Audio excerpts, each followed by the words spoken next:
Welcome to the Apex Insiders podcast. We got the USGP and F1 capper here. I am going solo. Long week. We had some individuals that won't be able to join us.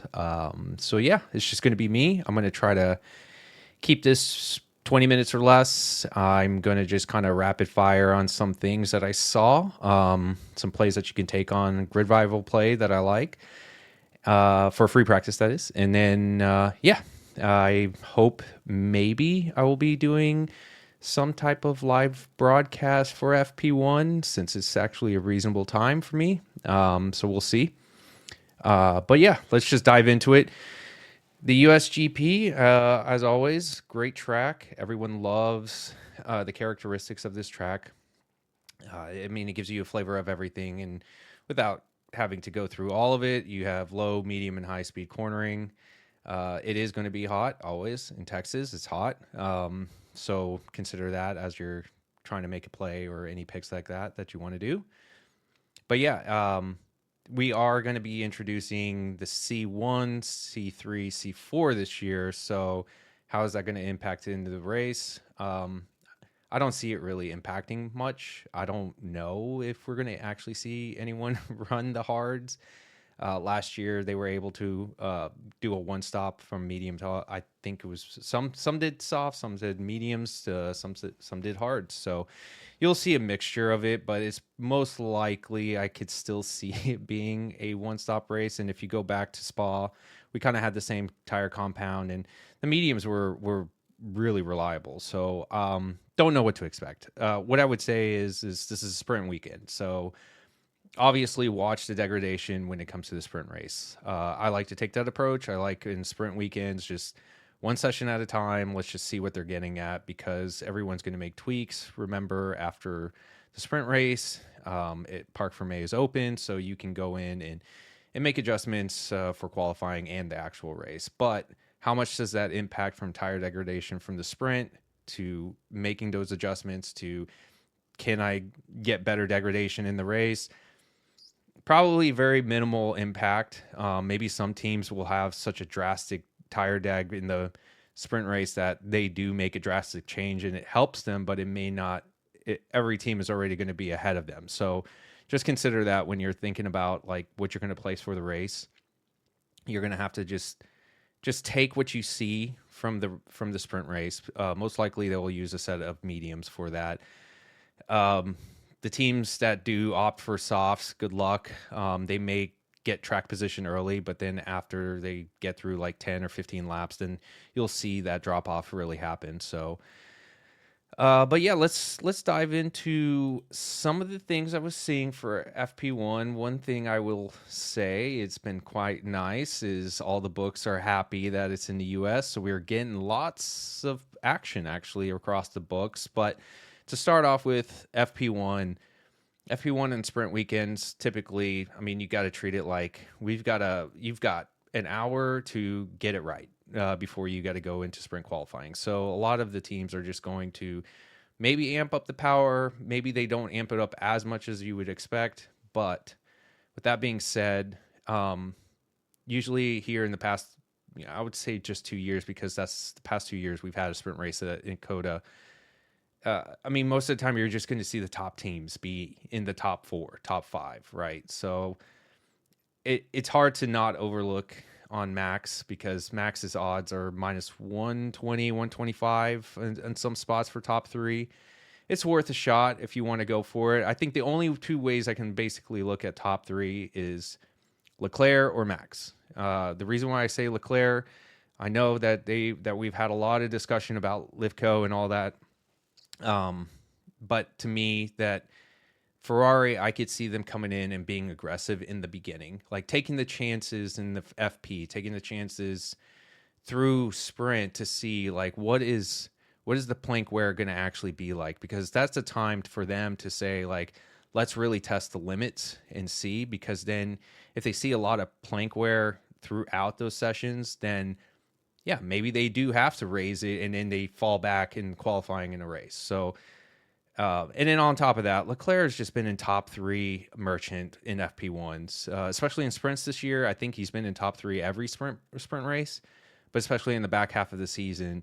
I think the Dutch GP since the summer calendar was the only, well, going back to just the entire calendar from, I think, starting back in Monaco. So he's been in top three every single session for FP1 except for the Dutch GP. So it's hard not to want to take Leclerc. I really do like that. For a head-to-head, non-teammate head-to-head option, you could take chances. I mean, MGM has like Behrman over Gabe if you wanted to take a chance on that. I just don't want to juice. I don't want to take on that juice. I think it's moved up to minus 140. So like if you're going to take something, you can be creative. You can, if you want to take a Stroll over Ocon, I think that is an option. I hate to say it, but it is an option for you to take for FP1. You just never know what's going to happen. But my favorite one, I think, is going to be, again, top three, Leclerc or Max. That's the only way I can really look for those in terms of odds. You can take a chance if you want to on like a signs, if it's not impossible to see that he's got up in the top three at one point. If you're looking just for a long shot fun bet, Leclerc over Russell on MGM. I think he's plus 110 to Russell. The reason why I bring up Russell has not really been, and I don't know if it's just him with this track or what, but just some stat for you. Just noodle on this for if you want. He's been P4 or better like 3 times out of like 25 different sessions since going back to 2022 here at COTA, meaning like free practices when we did have 3 free practices and no sprint.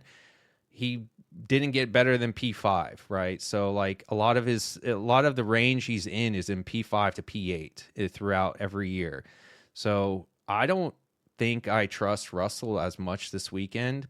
However, that being said, this new flexi wing has really impacted the team in a positive way. So maybe he does find it, but just historically, he hasn't shown me anything to say like I can have that confidence for him. And especially in FPs, because it's going to be pretty tight. You got both McLarens, you got Max, and yes, Leclerc and Ferraris are really just getting hammered with that news that we're not going to be that good. But you just never know in free practice. Again, even the last race, Leclerc was top 3 in Singapore, and they still did crappy in the race. So just something to consider if you want to do it. MGM has top 6s. If you're going to take flyers on top 6s, I can only look for Racing Bulls, so like Hajar, Lawson, or Sainz if you're going to do that. Take a chance on Alonso if you want. I really don't know what to expect. The midfield is going to be really tight. But if I had to guess, I think VCarb is going to be better than the rest. But again, it's we got to see, right? Like it's just we're talking about small margins for that midfield. I mean, at any point, Stake can be up there, Haas even. So I would just keep an open mind. But again, someone like me, I'm just taking chances on what I see, and I just think VCarb has that opportunity. So that's just kind of FP1. Again, in Discord, we're still firing off on bets and doing what we can to see what we can find. So we'll see what happens. One minute, I need to get a little coffee break here. All right, so that's FP. So sprint, the sprint shootout. I don't know what to truly expect from the sprint shootout. Again, let's see what we're going to get out of free practice. And again, if I do a live session on free practice, we'll be able to talk about like through the session, like what are we seeing? What kind of pace are we getting out of these teams? But as far as like sprint quali, it's going to be it's hard not to want to back Max. Just in general, Max in this Red Bull, this is kind of the type of track that they seem very comfortable right now, like in all levels in terms of low, medium, and high speed. They got some balanced aero efficiency, so I really could see Max in that top 3. Wouldn't rule out like, hey, just take him for the win. But one thing that does scare me is that McLaren has been in the news lately. I think they want to get a good result. They're still McLaren. They still have a pretty solid car. The only reason why I keep calling for Max, it's obvious. I mean, it's Max, and on top of that, they just have a faster car when it comes to the long straights. But it doesn't mean that McLaren can really kick it real in sector one when you get into the S's in some of those sharp corners, and especially in the last sector. The last sector is where McLaren really is going to flourish. So it's really that's where they're going to really, really show their performance. So I honestly have not. I'm not putting anything on the race. You can be creative on that. I know some of the guys have done some things for this. Well, not sprint race, for the race, and when they're parlaying some of the drivers. I think we saw. I want to say it was like Ocon over Colapinto, combined with like Behrman over, or I can't remember actually at this moment. So I'm just going to keep going. But yeah, I think that I would not. If I'm going to take a chance, I think sprint top four, like if you can find a Leclerc anywhere like low at minus 110, even money, especially in plus money, I think it's worth a shot at sprint top four for him. I know there's a lot of negativity, but again, I just think that they're going to be pushing the limits when it comes to the sprint quali, FP, just to try to really understand how much can they really have the ride height. But again, I'm not going to really be putting all my eggs in one basket for just Leclerc. So yeah, I for top six, you have an opportunity to take on a guy like Hajar, who's about 6-1, Sainz 6-1. If you want to take a chance on that, Lawson actually is at 6-1 too. I think Lawson could do decent here. So I don't know if I would chalk to Hajar over Lawson if you're the one that's trying to do parlays, especially if he's like at minus 200 or minus 220 to Lawson. You may want to even consider Lawson over him, but because this is Hajar's first race at Coda. Lawson has raced here, especially in that V-Carb when it was AlphaTauri. So he did all right. So he has a little bit of experience. So yeah, I think that it's worth a gamble. But like again, you're going to see some wild results happen in sprint qualifying. May be flipped the other way. So like Gabe over Hulk. You may see Hulk over Gabe in the sprint qualifying, and it may be reversed in the next round. So what you need to look for is how much of that pace deficit was there between those teammates. So when you look at FP1 sprint qualifying, are they within like a tenth, or are they within are they down 0.3? What are they down? Like if they're down 0.3 or more every time they're doing their runs, it's hard to make up 0.3 sometimes. But this is a long track that one little mistake will bring you down 0.3. So that's why the volatility is going to be there for those. So, yeah, it's hard for me to want to place anything on qualifying or the race. I'm kind of looking at it at like 2 different days. So one day they're going to be set up for just that, and then you get the learnings, and then qualifying and after the sprint, you're going to probably start seeing like who's really got the true pace to go into the race. So and pay attention to tires too. See who's actually using the tires often. So classified markets, I have been leaning doing the over on 17.5, though it is really, really chalked right now. One of the race props that I've kind of been considering is, will there be a virtual safety car during the race? Considering saying no. You can see that at minus 115. You also have safety car period during the race. That could also be no. So like that all kind of ties into maybe you do take the over on 17.5. So instead of taking the over, maybe that could be one of the options if you want to go that route. But I do kind of like that as an option for you for classified markets. Yeah, so as far as the race goes, there's a lot of race matchups happening right now. It's hard for me not to want to put on Max Verstappen over like a Lando or an Oscar. It's kind of getting up there now. I think Max is at minus 135 to Oscar, but he's still pretty reasonable to Lando at this point. I think I'm kind of leaning. I really just can't stop looking at Max. I think he's going to really be dialed in for Coda. I think he's really frothing to try to get these points. So that's why I'm kind of bullish on Max.